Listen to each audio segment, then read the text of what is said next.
Hello guys, welcome back to neo comics. मैं हूं आपका होस्ट मनीष। आज का वीडियो बेसिकली एक इंटरव्यू सेशन है। ऐसा वीडियो इस चैनल पर आपको पहले कभी नहीं दिखा होगा। पिछले काफ़ी महीनों से मैं हेलो बुक माइंड के साथ डायरेक्टली या इनडायरेक्टली आप कह सकते हैं जुड़ा हुआ हूं। लेकिन कम्युनिटी का एक हिस्सा होने के नाते मुझे ऐसे बहुत सारे सवाल दिखते हैं, ऐसे लोगों के बहुत सारे डाउट्स दिखते हैं जो क्लियर करना बहुत ज़रूरी है और जो डायरेक्टेड है हेलो बुक माइंड के तरफ। और इनमें से ज़्यादातर सवाल कुछ हद तक काफ़ी अनसेटलिंग और कंट्रोवर्शियल है, लेकिन the best person to address this questions and answer them would be the representative of hello book mind, यानी कि अनूप गुप्ता हिमसेल्फ। और क्योंकि इंस्टाग्राम पर ये मेरा पहला लाइव सेशन था, स्टार्टिंग में कुछ टेक्निकल डिफ़िकल्टीज़ की वजह से शुरुआती कुछ फुटेज गायब है। तो शुरुआत में Anup ji was discussing about the hardships that hello book man had to face both online and offline when they were in their initial phases. So the footage you will be seeing next is continued from that point of discussion. लगा as I already said कि मेरा पहला live session है, so there might be some issues and issues have started. तो anyway ऐसे issues आते रहेंगे, शुरुआत में चैलेंजेस आते हैं, जैसे कि अनूप जी कह रहे थे हेलो बुक मैन को भी फेस करना पड़ा था चैलेंजेस। तो हाँ, उसी टॉपिक से कंटिन्यू करते हैं। कैसा चैलेंजेस था, मतलब 25 साल पहले कैसा था, रिसेंटली जो 5 साल पहले आप लोग ऑनलाइन बिजनेस पे आए तब कैसा चैलेंजेस था, एकदम बेसिकली डिस्कस देखिए कीजिए ताकि जल्द से जल्द मेन मुद्दा पर आ पाए। बिल्कुल। देखिए, जो ऑफलाइन बिजनेस के चैलेंजेस हैं ये मेरे फादर ज्यादा अच्छी तरह से बता पाएंगे, क्योंकि जी। उनका मेन जो एक्सपर्टीज है वो ऑफलाइन बिजनेस में है और उनको 25 ओके। साल के प्लस एक्सपीरियंस है। ऑनलाइन बिजनेस में मैं थोड़ा देख रहा हूँ, तो ऑनलाइन बिजनेस में सबसे जो बड़ा प्रॉब्लम एचबीएम को जो प्रॉब्लम फेस करने को मिला वो था हम्म। कि रीच कैसे बनाई जाए। और रीच से भी जब हमें इनिशियली जब हम स्टार्ट हुए थे तो we are more concern about the reach, कि हम रीच कैसे करें। And eventually when we are going toward reach we realise कि कम्युनिटी इतना, मतलब पर्टिकुलर सेगमेंट का इतना कम्युनिटी ही नहीं है। और जो एचबीएम को फील हुआ कि कम्युनिटी है भी तो चंक्स में है। तो अगर कोई पर्टिकुलर जैसे राज कॉमिक्स को पसंद करता है तो वो सिर्फ राज कॉमिक्स को ही पसंद करता है, अगर कोई डायमंड कॉमिक्स को पसंद करता है तो उसको ही पसंद करता है, और कोई बाकी ब्रांड्स हैं उनको पसंद करता है, ग्राफिक नॉवेल्स में तो वो उनको ही। तो एक सेंट्रल प्लेटफॉर्म नहीं था जहाँ पे इन सबको हम लेके एक साथ आ पाए और दूसरी चीजें ट्राई करने के लिए उनको इंस्पायर या मोटिवेट कर सके। सो बिफोर एचबीएम ये कम्युनिटी में काफी ज्यादा दिक्कत थी, सब अलग अलग थे। और एचबीएम का सबसे बड़ा चैलेंज ये बन चुका था कि कम्युनिटी को एक साथ कैसे किया जाए, क्योंकि जैसे मार्वल डीसी में एक अलग ही फाइट चलती रहती है फैंस के बीच में, मार्वल पहले आया, डीसी पहले आया, मार्वल अच्छा है, डीसी अच्छा है। सो ये भी हमारी इंडियन कम्युनिटी भी ऐसे ही थी कि अब ऐसा नहीं था कि नागराज ध्रुव में फाइट होती थी, अब ये बात होती थी यार तुम अभी भी ये पढ़ते हो, नहीं हम तो ग्राफिक नॉवल पढ़ते हैं, तू अभी भी चाचा चौधरी पे ही है, नागराज पढ़। तो एक सेग्रीगेशन, मतलब एक साथ लेके आना एक बहुत बड़ा चैलेंज बन गया था। तो वो बिल्कुल। सबसे बड़ा चैलेंज था। और मैं, मतलब जो मैं अपना अगर बैकवर्ड्स देखूं, पीछे मुड़ के देखूं, तो मेरे को ऐसा लगता है कि एचबीएम ने काफी अच्छी तरह से कर पाया कि सारी कम्युनिटी को हर एक चीज का टेस्ट करवाया और वो बहुत ज्यादा खुश हुए। मेरे को एक कमेंट आप लोगों को बताता हूं मैं, मतलब एक बहुत बड़े पब्लिशर ने मेरे को एक कमेंट दिया था कि अनूप तूने इन लोगों को अगर आर्ची पढ़वा दिया ना तो कुछ तो दम है। तो ये मेरे लिए एक चलिए। बहुत बड़ा कॉम्प्लीमेंट था कि जो लोग ट्राई नहीं करते, और आर्ची एक ऐसा बन गया था कि लोग ट्राई ही नहीं करते थे, कि वो सोचते थे इंग्लिश के टूवर्ड ज्यादा इंक्लाइन होगा। लेकिन हम्म। विद द गॉड ग्रेस हमारे सभी मेंबर्स ने आर्ची ट्राई किया और पसंद भी करा, क्योंकि हमें सेलर को पसंद कैसे पता चलते हैं, जब रीऑर्डर्स आते हैं। तो लोगों ने बिल्कुल। काफी रीऑर्डर करा और अभी भी डिमांड करते रहते हैं आर्ची की। तो ये काफी अच्छा लगता है, एक अपने में कॉम्प्लीमेंट है। अनडाउटेडली। तो चलिए अनूप जी, फिर शुरू करते हैं कुछ ऐसा सवालों के साथ जो शायद आपको थोड़ा अनकंफर्टेबल कर सकता है, लेकिन ये सवाल बहुत सारे लोगों के तरफ से आ रहा है क्योंकि I am a part of a community. तो मुझे ये सवाल दिखते हैं, ये कुछ जेन्युइन डाउट्स है जो लोग डायरेक्टली पूछना चाहते हैं आपसे। तो आई थिंक मेरा रिस्पॉन्सिबिलिटी बनता है कि आप तक ये सवाल पहुंचाऊं ताकि आप एक रीजनेबल आंसर दे पाए, ताकि आपका व्यूअर्स को, आपका जो बायर्स है, आपका जो कम्युनिटी है, उनका ये जो क्वेरीज है दिमाग में, वो सॉर्ट आउट हो पाए। तो शुरू करते हैं, चलिए। पहले से वार्निंग दे रहा हूँ, it might be unsettling, some questions might not be very तो अकॉर्डिंगली आप आंसर दीजिएगा। तो सबसे पहला जो सवाल है कि हेलो बुक माइंड जब इनिशियली स्टार्ट किया था, जब website it was booming up, तब डिस्काउंट बिल्कुल नहीं मिलता था। लोग बोलते थे कि एटलीस्ट 5% 10% डिस्काउंट मिल जाए तो अच्छी बात है, लेकिन तब कोई भी डिस्काउंट नहीं है। फिर धीरे धीरे अब बहुत ज्यादा डिस्काउंट मिलने लगा है, दिवाली पखवाड़ा 30% 40% डिस्काउंट। तो अभी इतना डिस्काउंट क्यों, जब मार्केट में इतना सारा कंपटीटर्स आ गया है, जैसे कॉमिक्स अड्डा, comic Haveli, Uma cart and bunch of others. तो क्या ये कंपटीशन एलिमिनेट करने के लिए आप जबरदस्ती डिस्काउंट लाने पर मजबूर हो गए? हर एक चीज को देखने के कुछ पहलू होते हैं। जैसे आपने इस क्वेश्चन को ड्राइव करा कंपटीशन के टूवर्ड्स, अगर हम इसका दूसरा पहलू देखें, कंपटीशन को बिल्कुल इग्नोर करें। जैसे आप, जो लीडर होता है वो सिर्फ आगे देखते हुए चलता है। मतलब जो पर्सनली मैं बिलीव करता हूँ कि हमें आगे की तरफ देखते हुए चलना है, रेदर देन पीछे क्या हो रहा है। ये जरूरी नहीं है कि हम कंपटीशन की वजह से ये चीजें कर रहे हों। और जैसे अब मैं इनिशियली से स्टार्ट करता हूँ, जैसे मैंने आपको बताया कि एचबीएम को ऑनलाइन बिजनेस में 6 इयर्स हो चुके हैं। सो हम भी एक अमेच्योर हैं, हमें भी इतना एक्सपीरियंस नहीं था ऑनलाइन बिजनेस में। 5 इयर्स वेरी लेस। अगर आप कहीं पे जॉब भी करेंगे मनीष जी, आई गेस आप अगले साल से जॉब करना स्टार्ट करेंगे, तो यू विल रियलाइज कि 3 साल में आपको कुछ एक्सपीरियंस ही नहीं आया। Just you got to know कि ऑफिस का कल्चर क्या होता है, मतलब इन डेप्थ आपको पता ही नहीं चलता। So those were the early days of hello book mind with the community. और हमें नहीं आइडिया था कि इसको कैसे ड्राइव करना चाहिए, हम भी अमेच्योर थे। और हम उस टाइम पे रेदर देन सेल्स के टुवर्ड थोड़ा कम इंक्लाइन थे, और जो हमारा इंक्लाइनेशन था वो टुवर्ड्स अवेयरनेस एंड एक कम्युनिटी बिल्डअप के टुवर्ड्स हमारा ज्यादा ध्यान था। सो जब एचबीएम आया तो एचबीएम ने हेविली एडवर्टाइजमेंट में खर्च करा। आप मेरे को, काफी लोगों ने मेरे को किया था कि हमारा जो फेसबुक है, गूगल है या यूट्यूब है, आपकी एड से ही भरा रहता है। सो इनिशियली जो हमारा एडवर्टीजमेंट की कॉस्ट थी, लोगों को ऐसा लगता है कि एचबीएम झटके से ऊपर आ गया, और ऐसा कुछ नहीं होता। इसके पीछे काफी लोगों की मेहनत लगी होती है, काफी स्ट्रैटेजीज लगी होती है, और काफी एक्सपेंसेस हुए होते हैं जो आप लोगों को नहीं दिखाई दे रहे होते, या एक लेमैन को वो चीजें सोचनी भी नहीं चाहिए क्योंकि वो बैकएंड की चीजें। तो इनिशियली हमारी जो एडवर्टीजमेंट कॉस्ट थी वो काफी ज्यादा हाई हुआ करती थी, क्योंकि कम्युनिटी हमारी बिखरी हुई थी और लिमिटेड थी। अगर आप जिस दिन एचबीएम की बात करते हैं इनिशियल डेज में, तो उस टाइम पे इतना सेल वॉल्यूम नहीं आता था जितना अब आता। सो इनिशियली आई रिमेम्बर कि we only had 3 to 4 employees जो लिस्टिंग भी करते थे, पैकिंग भी करते थे, सारे काम करते थे। दिस शोज कि हमारा इतना वर्कलोड नहीं होता था। तो इनिशियली हम लोग डेवलपमेंट में, वेबसाइट डेवलपमेंट चल रहा था, और हम एक्सपेरिमेंट्स भी काफी ज्यादा करते थे, न्यू सॉफ्टवेयर लेते थे। मतलब रिसर्च काफी ज्यादा होती थी कि अगर हम ऐसे एडवर्टाइज करेंगे, इस ग्रुप में ऐसे करेंगे, ये स्ट्रैटेजी यूज करेंगे। तो उस टाइम पे हमारी जो रिसर्च एंड डेवलपमेंट है वेबसाइट का या एक कम्युनिटी बिल्डिंग का, एंड देन एडवर्टीजमेंट जो एक्सपेंसेस है, बहुत हाई हुआ करते थे। सो इवेंचुअली जब एक अच्छा हमारा बेस बन गया, तो we want to grow in terms of sales too. Initially sales बहुत अच्छे नहीं हुआ करते थे, क्योंकि आई रिमेम्बर कि इनिशियली राज कॉमिक्स की वेबसाइट भी चलता था, और each and every comic that we used to sell, मतलब वो उनकी अपनी खुद की भी वेबसाइट हुआ करती थी और अच्छी काम करती थी।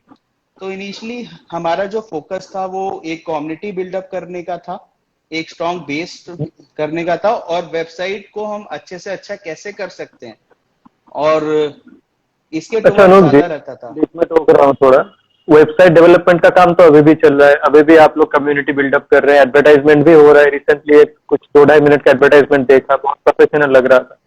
तो वो सब चीज में तो इन्वेस्टमेंट अभी भी हो रहा है, लेकिन व्हाट इज डिफरेंट नाउ, इतना डिस्काउंट अभी आप कैसे दे पा रहे हैं? देखिए, इसमें दो तीन चीजें ड्राइव करती हैं। जो इनिशियली जो था, मैं आपको फिर से बोला, सेल इतना नहीं हुआ करता था। तो जैसे मनीष मंडल जी हैं, पहले वो महीने में 1,000 रुपए की हमारी वेबसाइट से परचेजिंग करते थे। तो 1,000 रुपए का सेल लेना हमारे लिए काफी इजी हुआ करता था, क्योंकि एक लिमिटेड सेट ऑफ कॉमिक्स हमारे पास हुआ करते थे। उस टाइम पे रिलीज और रीप्रिंट्स साल में 1 से 2 बार हुआ करते थे।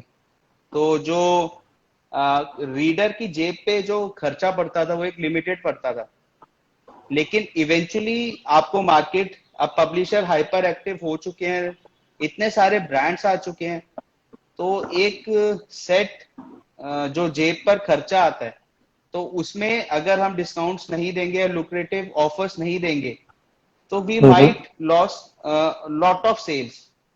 That is not because of competition, this is mostly because of एक इंडस्ट्री नॉर्म क्या चल रहा है, एक कंज्यूमर की परचेजिंग पावर क्या है। तो ये सारी चीजों को ध्यान रखते हुए हमने ऑफर्स पे ज्यादा ध्यान दिया। जैसे मैंने आपको बताया, अगर आप चाहें हर एक चीज को 2 से 3 पहलू देख सकते हैं। तो आपने इनिशियली बोला कि एक कंपटीशन की वजह से हुआ, लेकिन मैं आपको ये बताने की कोशिश कर रहा हूं कि आप हमेशा एक डायरेक्शन में अगर कंपटीशन की तरफ ही ध्यान दोगे, तो आपका मेन फोकस कॉम्पिटिटर की तरफ हो गया, मतलब आपका ध्यान ही कंपटीशन की तरफ हो गया। लेकिन अगर आप अपनी इंडस्ट्री का, कंज्यूमर का बिहेवियर समझेंगे, तो जब इतना सारा कॉमिक आने लग गए, इतना सारे ब्रांड्स आने लग गए, तो एट लास्ट हमें अगर ऑफर नहीं देते तो वो प्रोडक्ट्स पिट जाते, तो सेल ही नहीं होती इतनी अच्छी। अच्छा सर, एक और क्रॉस क्वेश्चन कर रहा हूँ, एकदम यस और नो में आंसर दीजिएगा कि अगर ये कंपटीटर्स आज मार्केट में नहीं होते, इतने कंपटीटर्स, और अभी भी आप ही एकदम एपेक्स में रहते, तो फिर भी क्या आप इतना डिस्काउंट देते? यस और नो में आंसर। इसमें मैं आपको फिर से थोड़ा सा एक्सप्लेन करना पड़ेगा। अगर कोई ब्रांड या कोई प्रोडक्ट्स ऑलरेडी एस्टैब्लिश्ड है एंड ऑलरेडी उसकी डिमांड है, तो डेफिनेटली मैं डिस्काउंट नहीं देता।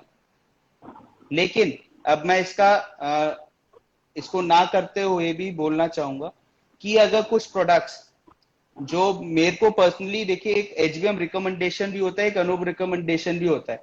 पर्सनली मेरे को कोई प्रोडक्ट बहुत अच्छा लग रहा है और आई नो कि लोग उसको परचेज नहीं कर रहे, तो देन उसको प्रमोट करने के लिए हमें ऐसे ऑफर्स देने ही पड़ेंगे कि जिससे वो प्रोडक्ट हमारे शेल्फ से हटके कंज्यूमर के हाथ में जा पाए।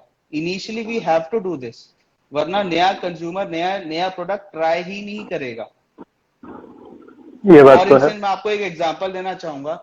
जो अभी हमारी वेबसाइट पे आर्ची की मैं आपको बात कर रहा हूँ, तो अभी मेरी वेबसाइट पे मेरे ख्याल से 19 से 29 रुपीस की है, और हमारी पूरे वर्ल्ड में, मतलब इंडिया में सिर्फ हमारी वेबसाइट है जो आर्ची 29 एंड 19 रुपीस में दे दी। और आई रिमेम्बर कि शायद लास्ट टाइम हमने 14 रुपीस में भी दी थी। आप एचबीएम को छोड़ के किसी भी वेबसाइट पे चेक करिए, उसका प्राइस 100 रुपीस हो चुका है। हम ये ऐसा क्यों कर रहे हैं? ये हम इसलिए कर रहे हैं कि हम उसको प्रमोट कर सके। देखिए दोस्तों, एक बात क्लियर करना चाहूंगा, यहाँ पर आरसी का बात नहीं हो रहा है, आर्ची कॉमिक्स, आर्ची नाम का, ARCHI, आर्ची कॉमिक्स का बात हो रहा है, नॉट आरसी, राज कॉमिक्स का बात नहीं हो रहा है।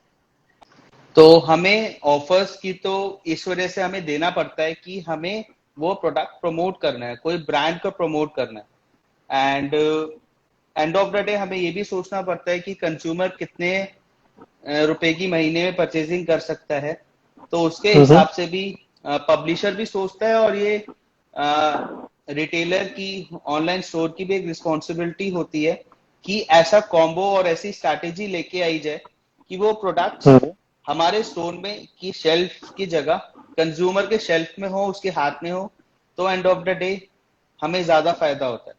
सो अनुप जी, मुझे फिलहाल आपके तरफ से जो भी आंसर्स मिले regarding this question, it is satisfactory to me. I think viewers को भी काफी पसंद आए वो आंसर। So I will go to the next question, जो किसी डिस्काउंट के सिलसिले में ही है। तो क्वेश्चन ये है कि इतना डिस्काउंट आप लोग कैसे दे रहे हैं, चाहे वो दिवाली पखवाड़ा हो या नॉर्मल हो, 20, 30, 40, 50%। इतना डिस्काउंट देना एक सेलर होके कैसे पॉसिबल हो रहा है? और अगर आप इतना डिस्काउंट दे रहे हैं एज अ सेलर, इसका मतलब तो शायद आप पब्लिशर को लूट रहे होंगे। देखिए, सिंस मैं आपको एक चीज बताना चाहूंगा कि सिंस ये एक बिजनेस है, यहाँ पे बिल्कुल। कोई किसी की सेवा नहीं कर रहा होता और हम्म। यहाँ पे कोई किसी को लूट नहीं रहा होता। अगर फॉर इंस्टेंस अगर कोई किसी को लूट रहा है तो वो नॉन प्रॉफिट ऑर्गेनाइजेशन हो गया। तो हम्म। अगर नॉन प्रॉफिट ऑर्गेनाइजेशन है तो वो ये क्यों कर रहा है, I don't know. So loss में कोई नहीं करता। अगर आप इस कंटेक्स्ट में देखेंगे कि मैंने एक किताब पे 70% डिस्काउंट दे दिया, 75% डिस्काउंट दे दिया, तो आपने एक बड़ी चीज मिस कर दी कि एक किताब को छोड़ के जो बाकी चीजें उसने खरीदी तो वो हम्म। काइंड ऑफ कंपनसेट हो गया।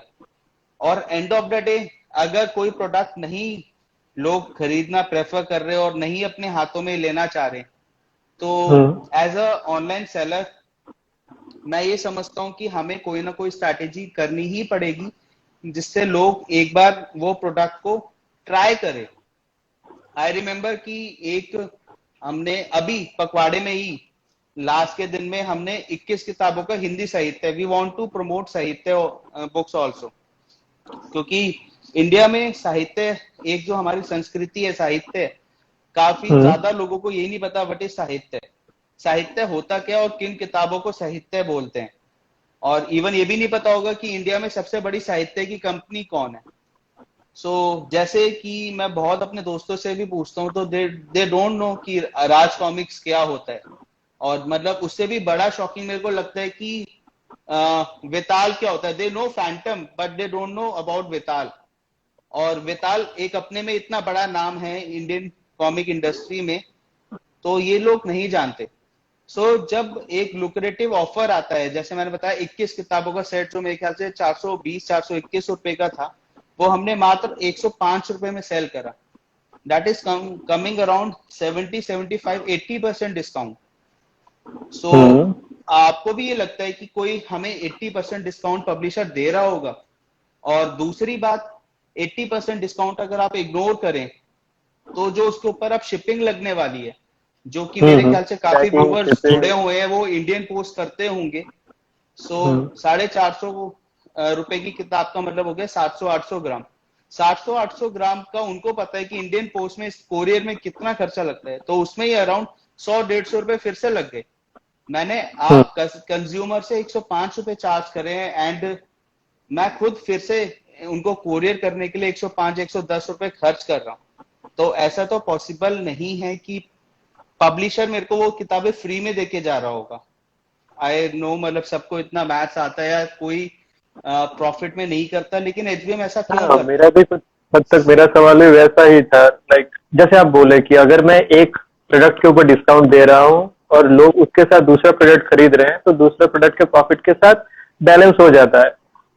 बट अगर हम दिवाली पखवाड़ा के ऊपर फोकस करें तो यहाँ पर मैक्सिमम प्रोडक्ट के ऊपर बेहतरीन डिस्काउंट है। हाँ तो जब जी, इतने सारे प्रोडक्ट के ऊपर इतना सारा डिस्काउंट है, वहां पर प्रॉफिट बनाना मुश्किल हो रहा है। शायद कुछ हद तक आप अपना जेब से भी इन्वेस्ट किए होंगे, I don't know for sure.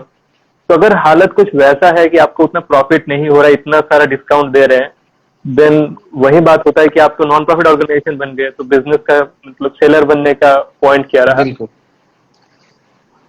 देखिए, इसको ही मैं इलेबोरेट करना चाहूंगा। सेलर बनने हम्म। का देखिए, एक चीज होता है बिजनेस और दूसरी चीज होता है एक सेलर।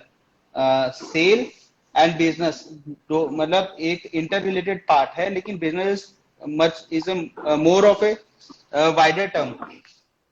बिजनेस करने के लिए एक ओके। आपको रेगुलर स्ट्रीम ऑफ रेवेन्यू चाहिए होता है।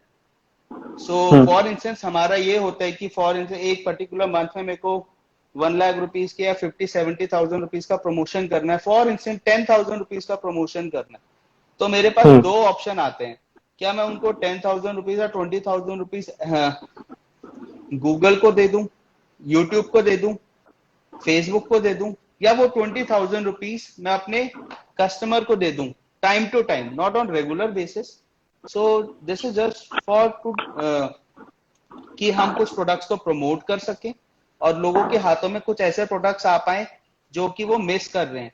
और जैसे कि बात कर रहे हैं पखवाड़े में पर्टिकुलरली, मेरे पास कॉन्टिन्यूसली एक रिक्वेस्ट आती है कि हमें इस प्रोडक्ट्स पे डिस्काउंट दीजिए, we want to try this. And पूरे साल ये चीज करना हमारे लिए पॉसिबल नहीं होता, क्योंकि उस टाइम पे हमें सेल चाहिए होता है और उस टाइम पे हमारे माइंड में एक प्रॉफिट का टर्म चल रहा होता है। लेकिन जब ये जी। पखवाड़ा वाले इवेंट आते हैं तो उस टाइम पे हमारा जो मेन सोच होता है, एक स्ट्रैटेजी होती है। स्ट्रैटेजी ये होती है कि लोग ये प्रोडक्ट्स यूज करें, प्रोडक्ट्स एक बार ट्राई करें। कुछ comic definitely Alright. Manish ji, मैं आपको भी चैलेंज के साथ कह सकता हूं कि आप नहीं खरीदने वाले थे और कुछ पैसे उसमें खर्च नहीं करने वाले थे, लेकिन इतने लुक्रेटिव डिस्काउंट आपको मिले कि आपसे रुका नहीं गया कि एक बार ट्राई करने के लिए। अब ये प्रोडक्ट की इससे तो किस्मत मैं है और डिसएग्री उसका नहीं करता कंटेंट हूँ, है। ऐसा हुआ है। तो ये अब प्रोडक्ट की किस्मत है और उसके कंटेंट की पावर है कि आप उसको फिर से रिकमेंड किसी को करेंगे या उसके बाकी पार्ट्स आप खरीदेंगे। तो अल्टीमेटली वो पूरे साल का हमें एक बिजनेस मिल जाता है। और एंड ऑफ द डे कि अगर हम सिर्फ सेलिंग तक ही रहेंगे, कि प्रॉफिट एंड लॉस ही देखते रहेंगे, तो ये प्रमोशन हम कर ही नहीं सकते। और जो इतनी शानदार हमने कम्युनिटी, कॉमिक्स की इतनी स्ट्रॉन्ग कम्युनिटी बिल्डअप हो गई है लास्ट 2 सालों में, वो आप लोगों के सामने अभी नहीं होती। सिर्फ इन्हीं चीजों की वजह से हम इतनी अच्छी कम्युनिटी बना पाए हैं। और यही मेरा कहना है बस इस चीज में। इसमें कोई किसी को लूट नहीं रहा है, क्योंकि डेफिनेटली अगर मैं लूट रहा हूँ लॉन्ग टर्म में, तो मैं डेफिनेटली ये नहीं करूंगा। कहीं ना कहीं मेरे को प्रॉफिट ही हो रहा है, ये नहीं है 1 महीने में, लेकिन पूरे साल में मेरे को कहीं ना कहीं प्रॉफिट वो आ रहा होगा। अगर वो मैं ये इनिशियली कॉस्ट बियर नहीं करूंगा तो पूरे साल का मेरा बिजनेस नहीं आएगा। तो selling is a shorter term and business prospects is a wider term. तो मेरा थोड़ा ध्यान बिजनेस प्रोस्पेक्ट्स में ज्यादा रहता है rather than only profit and loss, क्योंकि this is not a 1 year business for me और 2 year बिजनेस फॉर मी। मेरे को इसको 20 25 30 साल तक इसको लेके जाना है, तो मेरे को उसके हिसाब से काम करना पड़ता है। चलिए, ये भी सेटिस्फैक्टरी था। तो नेक्स्ट क्वेश्चन की ओर जाते हैं और ये रहेगा थर्ड क्वेश्चन। तो मेरा तीसरा क्वेश्चन ये है अनूप जी कि अगर आप लॉन्ग टर्म का सोच रहे हैं, अगर प्लान बड़ा है, देन इंडिया बेस्ड ही है hello book mind. So prominent कुछ इंडियन पब्लिशर्स है जैसे कि Holy Cow, Yali, Bullseye and most importantly Raj comics by Sanjay Gupta. तो इनके कॉमिक्स आपके साइट पर क्यों नहीं है, जबकि ये लोग एक्टिव इंडियन पब्लिशर्स हैं? तो बहुत सारे बायर्स चाहते हैं कि यहाँ से ही खरीदें, लेकिन मजबूरन उन्हें दूसरे साइट से खरीदना पड़ रहा है। तो ऐसा क्यों है? लॉन्ग टर्म है तो सबके साथ मिलकर आगे बढ़ना ही सही रहता है। मैं आपको ये कह रहा था, मेरे को बहुत अच्छा लगा आपने ये सवाल पूछा, क्योंकि पर्सनल लेवल पे काफी मेंबर्स मेरे से भी डायरेक्टली जुड़े हुए हैं और कॉन्टिन्यूसली मेरे से सवाल पूछे जाते हैं। एक ऑफिशियली आप लोगों के सामने इस क्वेश्चन का आंसर करना, तो एक मेरी ही काफी आपने हेल्प कर दी।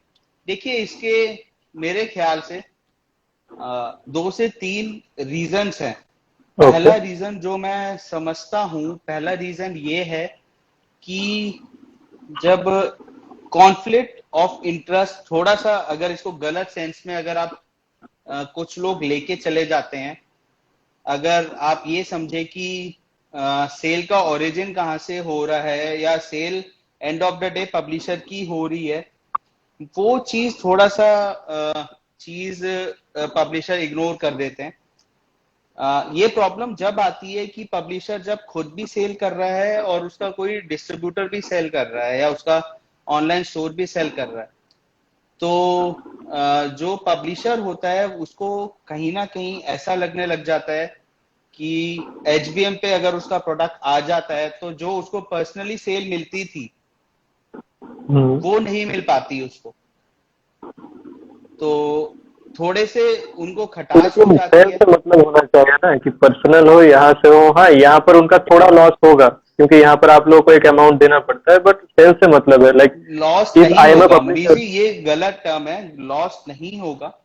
एंड ऑफ नहीं, द अगर डे अगर मैं पब्लिशर हूँ, मैं खुद से अगर 10 बेच रहा हूँ और अगर मैं एक डिस्ट्रीब्यूटर के थ्रू 10 बेच रहा हूँ, तो शायद मैं अगर खुद से 10 बेचूंगा वहां पर मेरा ज्यादा प्रॉफिट होगा ना, if my maths is not wrong. देखिए, आप इसमें आपकी इस लाइन में 2 गलतियां हैं। ओके। वो खुद से ही बेच रहा है, दोनों कंटेक्स्ट में खुद से बेच रहा है, लेकिन आपने दो प्रॉफिट्स को मर्ज कर दिया। पब्लिशर का जो प्रॉफिट होता है वो रिटेलर तक ही होता है या होलसेलर तक ही होता है। जो वो होलसेलर से आगे डायरेक्ट सेल करता है वो रिटेलर का प्रॉफिट वो ले लेता है। तो रेदर देन आप बोलो कि उसको कम प्रॉफिट हुआ, वो एंड ऑफ द डे उसने जो रिटेलर का प्रॉफिट है वो थोड़ा अपनी तरफ मर्ज कर लिया। करने की उसकी। हाँ जी, तो एक तो जो ओरिजिन होता है सेल का कि वो थोड़ा कॉन्फ्लिक्टिंग हो जाता है, जैसे आपने बोला कि उनको थोड़ा कम प्रॉफिट होने लग जाता है। वो पब्लिशर प्लस अपना जो डायरेक्ट सेलिंग का प्रॉफिट होता है वो थोड़ा होता है। जैसे ही प्रोडक्ट एचबीएम पे आता है तो डेफिनेटली जो डायरेक्ट सेलिंग है उस पर एक अच्छा खासा हिट आता है। तो एक तो ये बात है। जो दूसरी देखिए, बात मैं एज अ समझता हूँ, पब्लिशर, अगर मैं पब्लिशर बनूं कल, सपोज आर्बिट्रेरली सोच लेते हैं मैं पब्लिशर बना, then I do not think I will be that affected by this. मतलब मेरा मकसद यही होगा कि एज अ क्रिएटर मेरा क्रिएशन ज्यादा से ज्यादा लोगों तक पहुंचे। तो वहां पर मैं अगर 50 बेच पा रहा हूँ और मेरा डिस्ट्रीब्यूटर 500 बेच पा रहा है, then I should not have any problem with my distributor selling 500 copies of my comic. तो आप ये क्या कह रहे हैं, मनीष जी पब्लिशर का आपकी सोच है। मनीष जी ये अच्छा, आपकी सोच है, सबकी सोच ऐसी नहीं होती। और अनफॉर्चुनेट कभी है फिर कभार वो। This is one of the reason. And second second reason जो मैं समझता हूँ कि कुछ मतलब कॉन्फ्लिक्ट ऑफ वैल्यूज भी कभी कभार हो जाता है। एक फ्रीडम ऑफ ट्रेड नहीं मिल पाता कुछ ब्रांड्स के साथ, तो उनके साथ काम करना काफी ज्यादा चैलेंजिंग हो जाता है। फॉर इंस्टेंस मेरे पास around right now online business में मैं समझता हूँ मेरे पास कुछ नहीं तो 20 25 30 ब्रांड्स मेरे पास होंगे ही होंगे।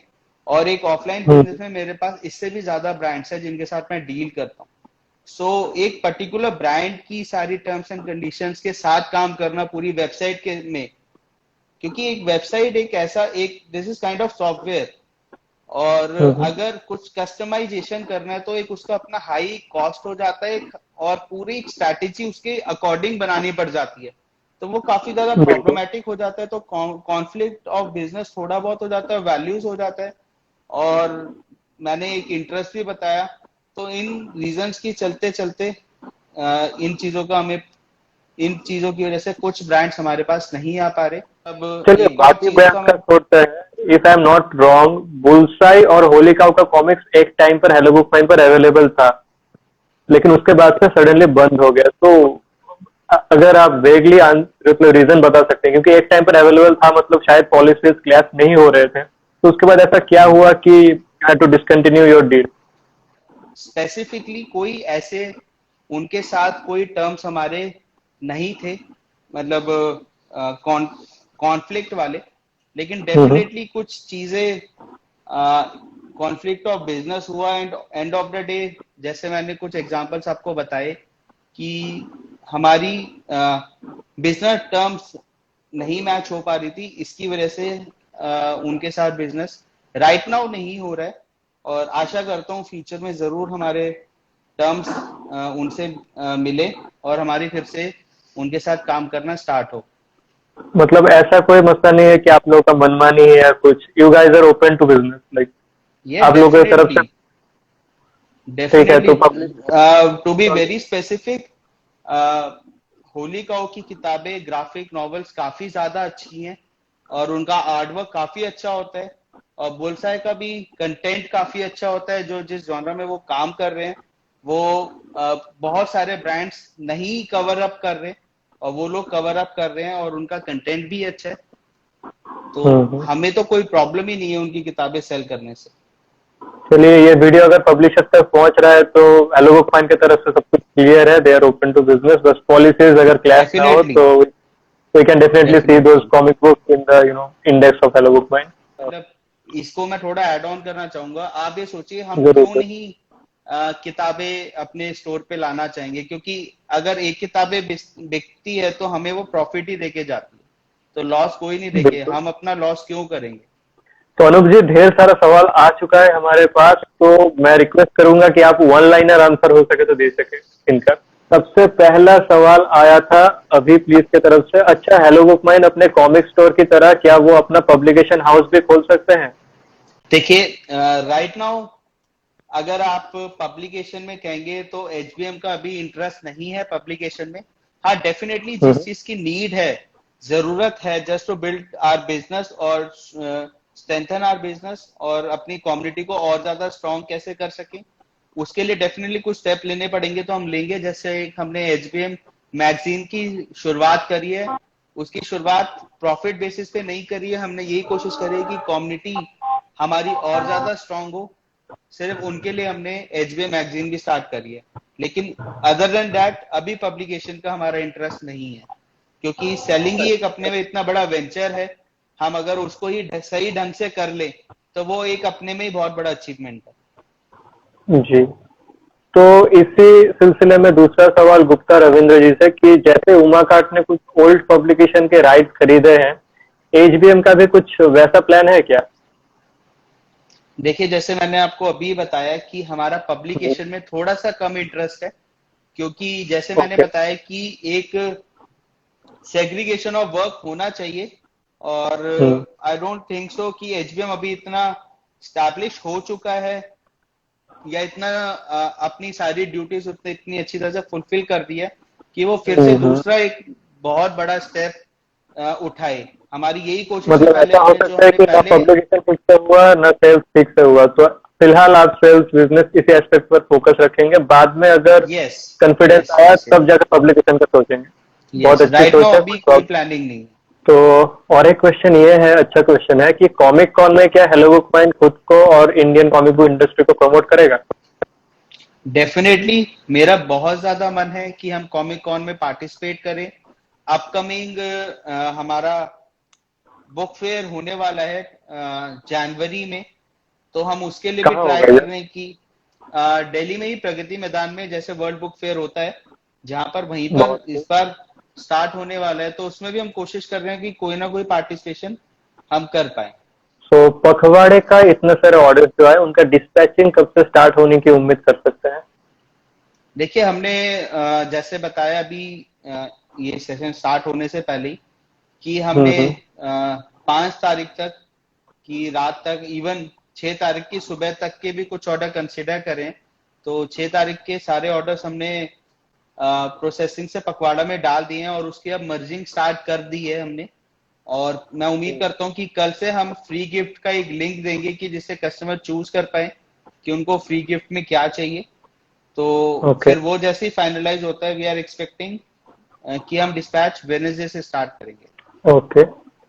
सो दिवाली पखवाड़ा की तरह टाइम टू टाइम कुछ ऑफर्स लाने का प्लान है क्या एचबीएम का? मतलब ऐसे ही इस स्केल में इतना मेजर बड़ा देखिए ऑफर्स?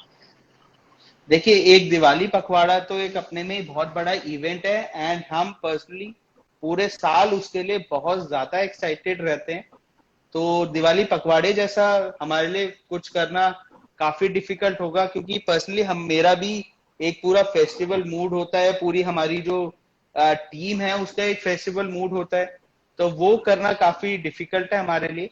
और डेफिनेटली प्रोडक्ट्स का प्रमोशन चलता रहेगा, ऑफर्स आते रहेंगे टाइम टू टाइम्स, और इन सब ऑफर्स की जानकारी हम अपने ग्रुप में शेयर करते रहते हैं ऑफिशियल हैंडल्स पे, तो आप वहां पे जुड़े रहिए, आपको इन्फॉर्मेशन सारी मिल जाएगी। ओके। सो और भी कुछ सवाल आ रहे हैं गौरव सवरवाल जी की तरफ से कि अगर एक सेलर डिस्काउंट दे रहा है तो ये ऑप्शन बाकी सेलर्स के पास भी होगा, तो बाकी सेलर्स क्यों नहीं दे रहा? ये शायद बाकी सेलर्स ही अच्छे से बता पाएंगे। अनूप जी, आपको क्या लगता है? देखिए, जो मैं पर्सनली फील कर पाता हूँ कि जो बाकी सेलर्स, डेफिनेटली गौरव जी ने काफी क्वेश्चन काफी अच्छा किया है कि जैसे आपका भी सवाल था कि एचबीएम इतने अच्छे अच्छे ऑफर्स लेके आ जाता है और ये सारी चीजें हम्म। करता है, तो डेफिनेटली आपसे एक और क्वेश्चन पूछना चाहूंगा कि एचबीएम अगर कर सकता है तो बाकी सेलर्स क्यों नहीं कर सकते, या एचबीएम के एग्जैक्टली। पब्लिशर से काफी न, अच्छे रिलेशन है, या मेरे को नहीं लगता बिजनेस में किसी के अच्छे रिलेशन किसी के साथ होते हैं। सभी उनके लिए एक कस्टमर बायर का एक रिलेशन होता है, इससे ज्यादा कोई रिलेशन नहीं होता। जो अपॉर्चुनिटीज एचबीएम के पास है, डेफिनेटली वही सेम अपॉर्चुनिटीज बाकी सेलर्स के पास भी है। बाकी सेलर्स आई डोंट नो क्यों नहीं करते हैं, लेकिन जो एचबीएम की फिलॉसफी है वो एक सिर्फ सेल के ऊपर ध्यान नहीं देता, वो एक कम्युनिटी बिल्डअप और एक बिजनेस के ऊपर ज्यादा ध्यान देता है कि रेगुलर इसको लॉन्ग टर्म हम कितना कर सकते हैं रेदर देन एक पॉइंट ऑफ सेल। ओके, तो उन्हीं की तरफ से दूसरा सवाल ये है कि डिस्काउंट अगर 10% फिक्स किया जा रहा है, वही लिमिट है, तो डिस्काउंट लगाना ही क्यों, एमआरपी ही कर दो। तो आई थिंक ये शायद पब्लिशर की तरफ डायरेक्टेड है ये क्वेश्चन। ना मैं पब्लिशर हूँ, ना अनूप जी पब्लिशर है, फिर भी अगर अनूप जी चाहे तो आंसर कर सकते हैं, सब टू हिम। अनूप जी, आप आंसर करना चाहेंगे? मैं इसका एक ही आंसर करना चाहूंगा कि लिमिटेशन जैसी चीज नहीं होनी चाहिए। एक जो बिल्कुल। फ्रीडम ऑफ ट्रेड है उसको थोड़ा फ्रीडम देनी चाहिए, क्योंकि एंड ऑफ द डे ये सारी चीजें करके एंड ऑफ द डे ना पब्लिशर का नुकसान हो रहा है ना सेलर का, इसमें सिर्फ हमारी कम्युनिटी का नुकसान हो रहा है, रीडर का नुकसान हो रहा है, क्योंकि जो ऑफर्स, लुक्रेटिव ऑफर्स हम लेके आ पाते हैं तो वो नहीं ला पाते, तो वो जब लिमिट किया जाता है तो एक रीडर के ऊपर काफी बर्डन पड़ता है और एक फ्रीडम ऑफ ट्रेड नहीं मिल पाता। तो ये थोड़ा ये बात तो एक्सपेक्ट में मैं नहीं देखता।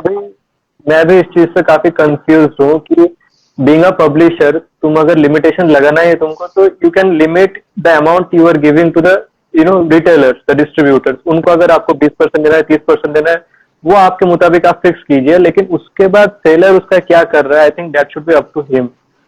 अगर उसको अपना नुकसान करना, उसको प्रमोट करना, इट्स हिज विश। अगर उसको 0% डिस्काउंट देना, it's all up to him, उसको कैसे सेल करना है, इसके ऊपर इस चीज को मैं और एक्सटेंड करना चाहूंगा कि जरूर।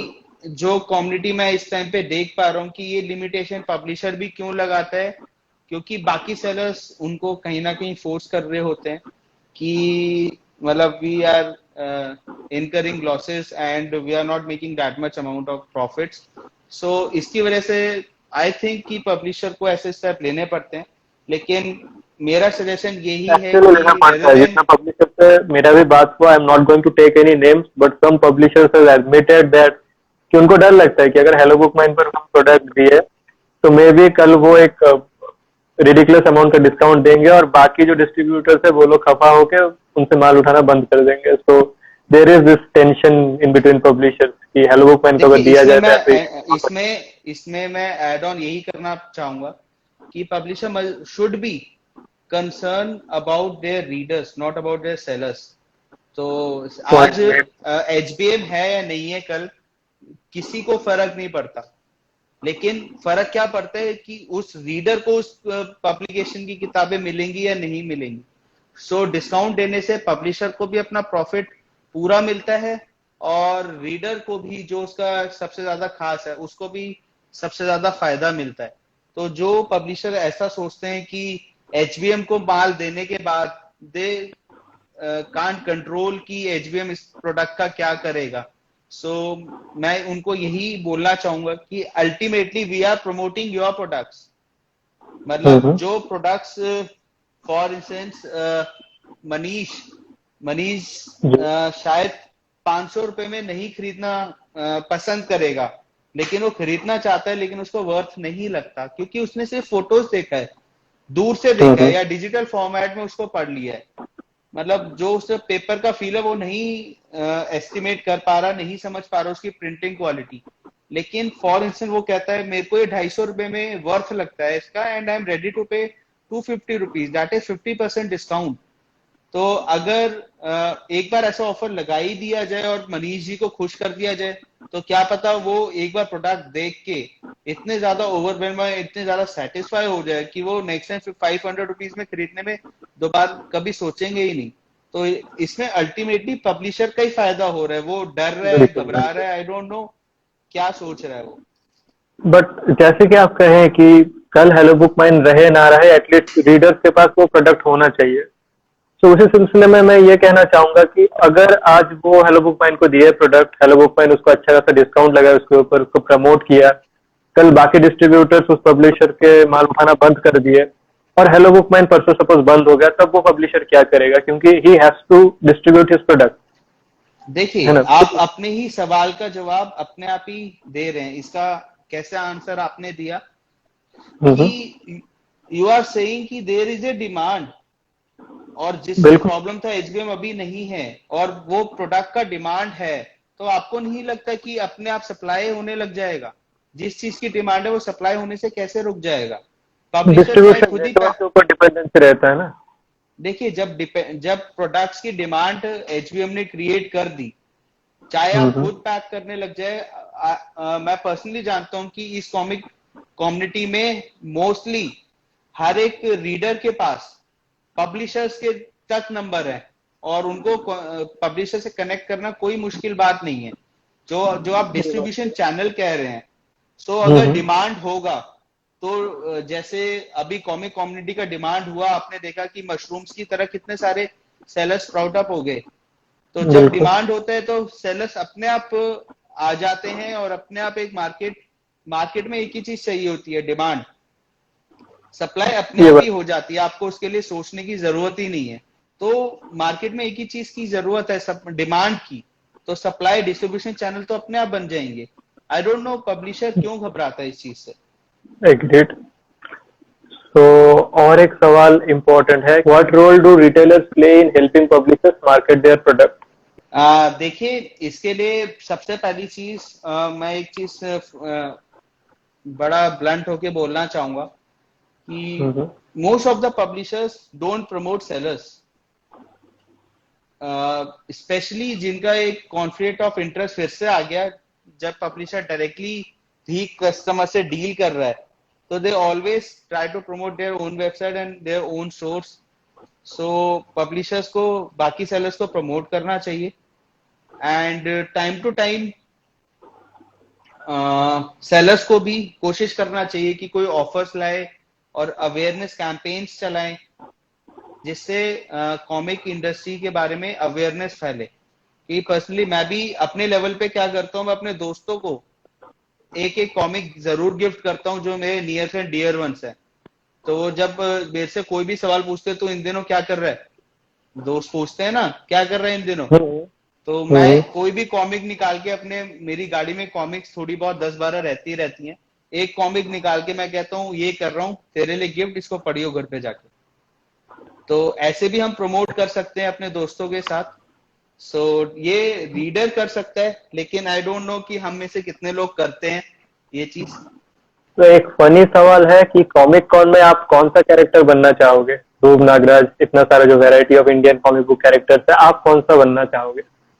देखिए, मेरे को डोगा बहुत अच्छा लगता है, तो पर्सनली अगर मेरे को मौका मिलेगा तो मैं डोगा ही बनना चाहूंगा।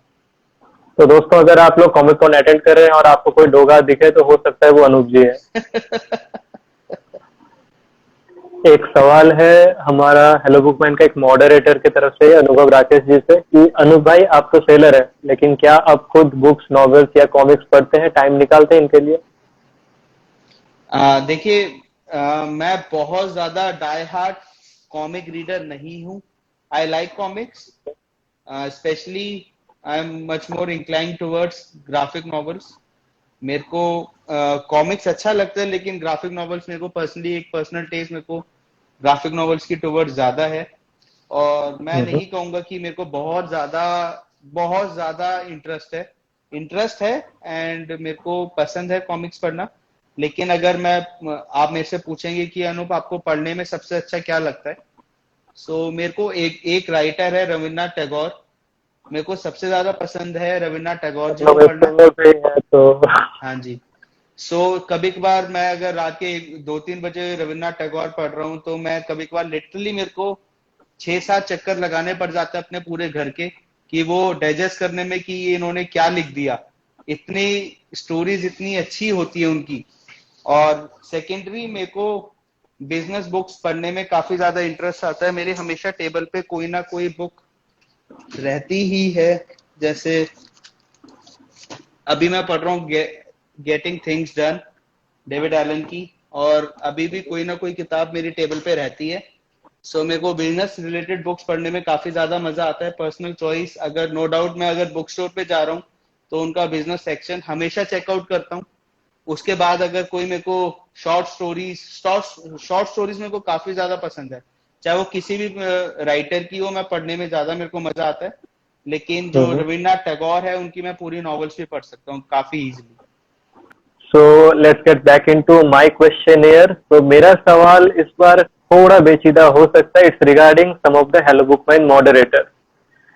तो कुछ पर्टिकुलर मॉडरेटर्स के अगेंस्ट में कुछ कंप्लेंट्स बहुत रिपीटेडली आ रहे हैं। वैसे देखा जाए तो पर्सनली मेरा हर एक हेलो बुक माइन मॉडरेटर के साथ दोस्ती है, मेरा कोई इश्यूज नहीं हुआ, लेकिन बहुत सारे बायर्स, रीडर्स और कम्युनिटी मेंबर्स की तरफ से इश्यूज आ रहे हैं, जैसे कि बिना वार्निंग का ब्लॉक किया जाना, रूडली बिहेव करना।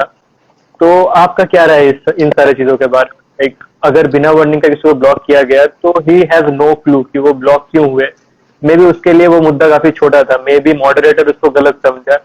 तो अगर यहाँ पर इनकेस हम पकड़ लेते हैं कि मॉडरेटर गलत है, हेट कमेंट्स बहुत आते हैं, मेरा खुद का चैनल में आता है, and the best thing to do is block them. But कभी कभार अगर कमेंटर को पता नहीं है कि where he went wrong and he was just block, तो वो कैसे खुद को रिडीम कर सकता है? खुद को उसका सेकंड चांस का मौका क्या है?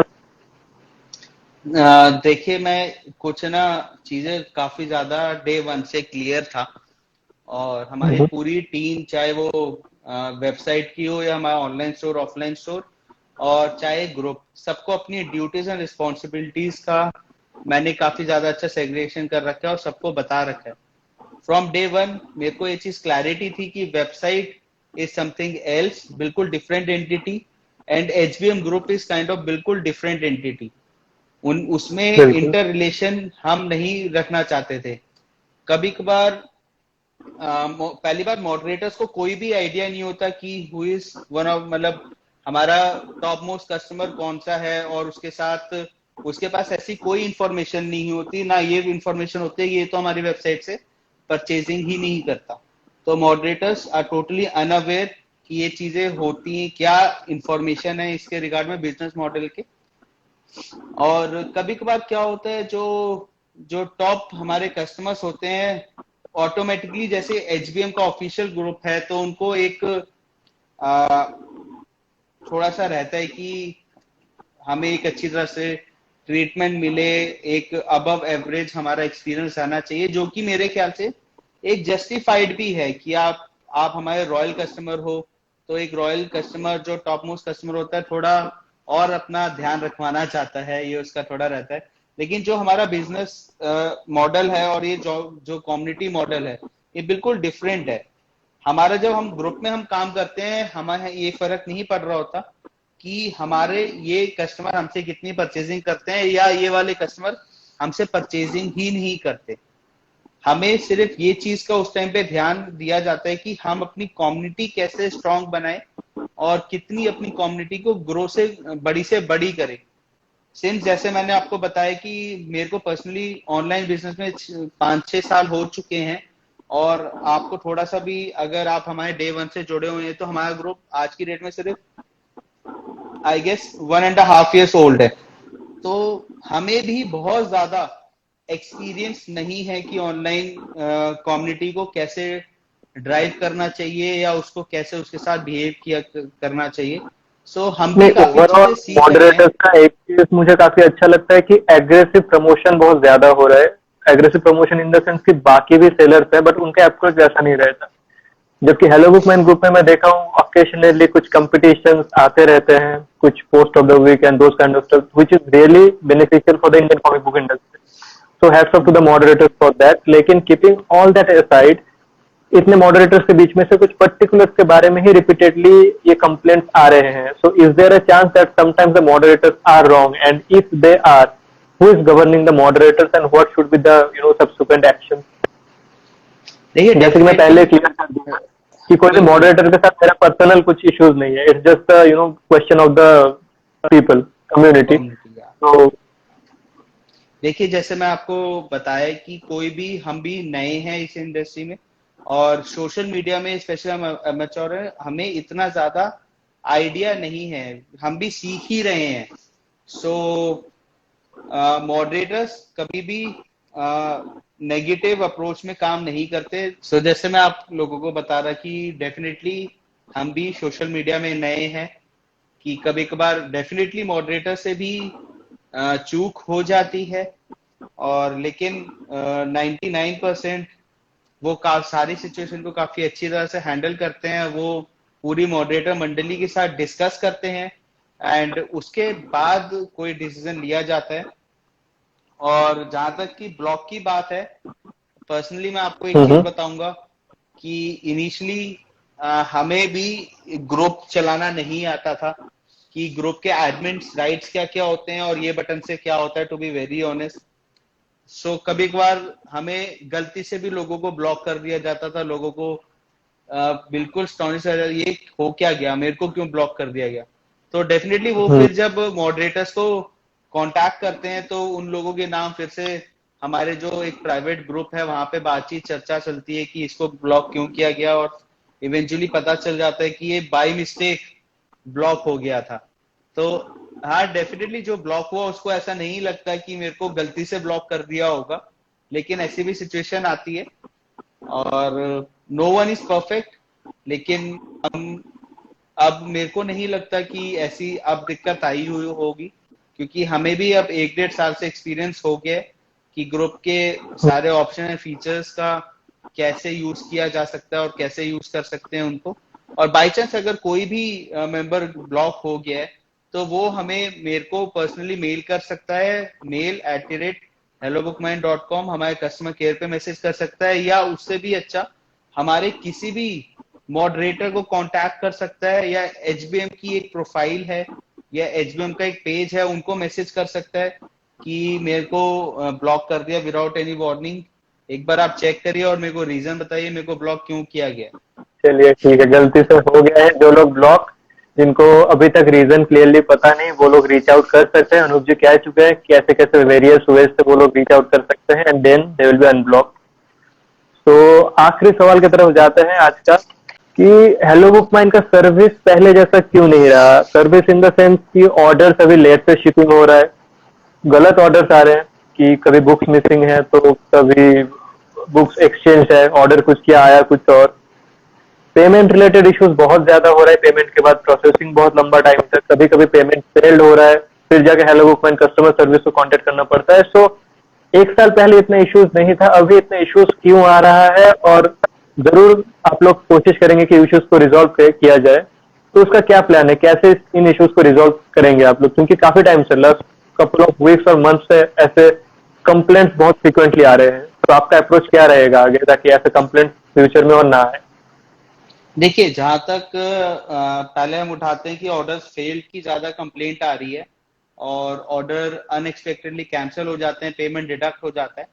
आप लोगों को इस चीज को 2-3 बारी रिपीट कर चुका हूं, अब मैं फिर से रिपीट कर रहा हूं कि जो भी चीज आप ग्रुप में देखते हैं या आपके साथ हो रहा है, अगर आप इसका परसेंटाइल निकालेंगे कि ये कितने परसेंट लोगों के साथ हो रहा है और हमारे पास कितने ऑर्डर रिसीव हो रहे हैं, जैसे मैंने आपको बताया कि हमारी वेबसाइट पे और हमारा जो डेली का ट्रैफिक है काफी ज्यादा अच्छा ट्रैफिक है, और जब ऑर्डर्स आते हैं हमारे पास तो झटके से जैसे हम स्टॉक डालते हैं तो काफी हमारी वेबसाइट पे हिट्स आने लग जाते हैं, और जो बैकएंड पे प्रोसेसिंग है वो काफी ज्यादा हैवी ड्यूटी होने लग जाती है। हमारे प्रोसेसर्स एज कम्पेयर टू हमारे प्रोसेसर काफी ज्यादा स्ट्रॉन्ग प्रोसेसर्स हमने अपनी वेबसाइट पे अटैच कर रखे हैं। तो जो कभी कभार ऐसा हो जाता है, अगर आप पूरे परसेंटाइल निकालेंगे तो आज तक का एक्सपीरियंस मेरे पास डेटा एनालाइज करने के बाद मेरे को 1% या 2%, मैं 2% काफी ज्यादा बोल रहा हूँ, 1% ऑर्डर्स में ये दिक्कत आ रही है। हम इसको भी मिनिमाइज करने की कोशिश कर रहे हैं, ऐसा नहीं है कि पेमेंट रिलेटेड काफी ज्यादा प्रॉब्लम आ रही है।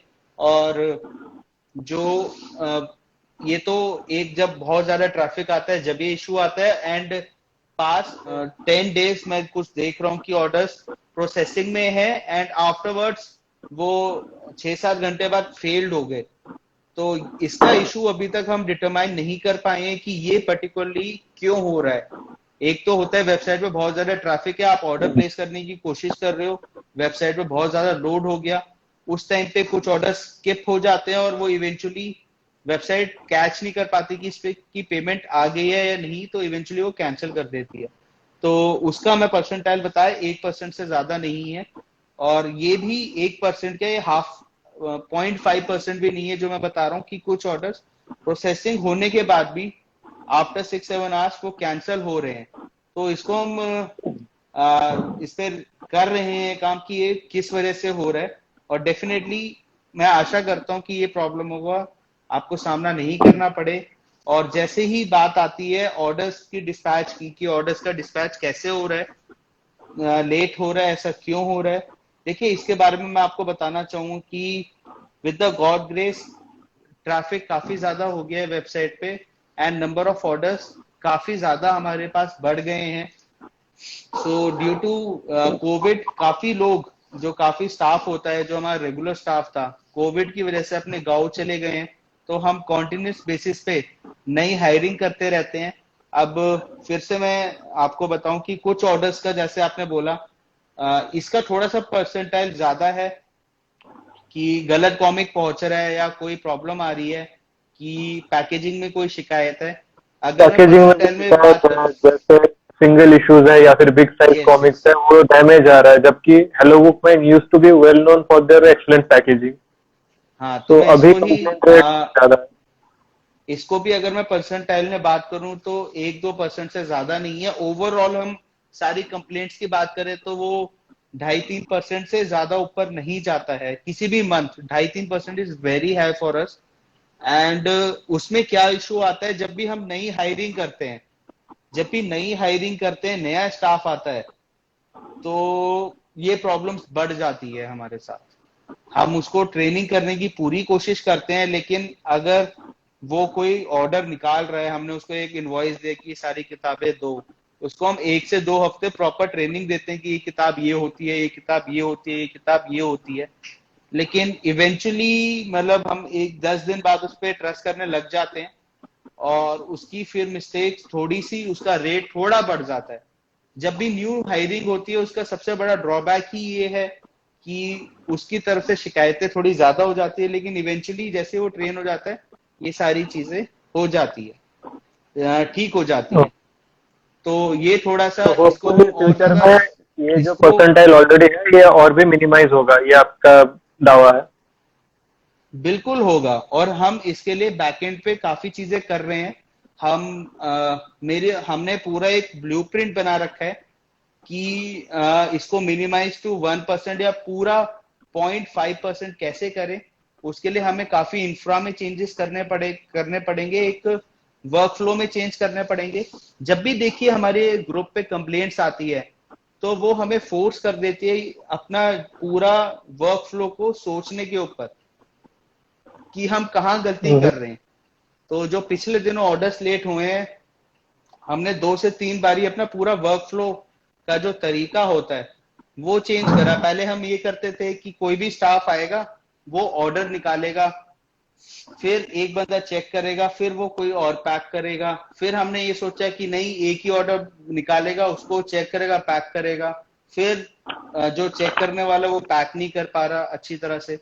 तो ये चीजें, एक्सपेरिमेंट्स बैक एंड पे काफी ज्यादा चलते रहते हैं। तो इससे चलते चलते डेफिनेटली जब भी कोई आप न्यू फ्लो या प्रोसेस, एक ऑर्डर लेके आते हो, एक तरीका नया आप चेंज करते हो, तो थोड़ा टाइम लगता है उसमें। स्टाफ को भी जो उसकी स्पीड एक काम करने की होती है तो वो भी थोड़ी कम होती है, एफिशिएंसी। तो इस चीज के चलते थोड़ा हमें पिछले दिनों दिक्कतों का सामना करना पड़ रहा है, लेकिन मैं आशा करता हूँ कि इस बार हम ये सारी चीजों से बाहर आ जाएंगे। बिल्कुल। तो अब तक मेरे पास जो भी आंसर था इट वाज सेटिस्फैक्टरी। जो मॉडरेटर्स के अगेंस्ट कंप्लेंट है उसका भी रेजोल्यूशन मिल गया कि you can contact Anoop ji directly और talk with them in messenger. एक कमेंट देख रहा था कि मैसेंजर पे कांटेक्ट करने से रिस्पांस नहीं मिल रहा है, मैसेज सीन होके इग्नोर हो रहा है, तो उसका क्या क्या किया जाए? उस मेंबर के एक बार नाम बता दिया जाए, जो हमारे ऑनलाइन हैंडल्स देखते हैं, मैं उनसे एक बार कांटेक्ट करके पूछता हूँ कि मिस कैसे हो गया। बहुत सारे कमेंट्स आ गए, अब ढूंढना मुश्किल हो रहा है। तो कोई बात चार चार मॉडरेटर्स है, if I am not wrong. Anoop ji, कितने मॉडरेटर्स हैं टोटल फिलहाल एक्टिव? 4 मॉडरेटर्स तो हैं अभी।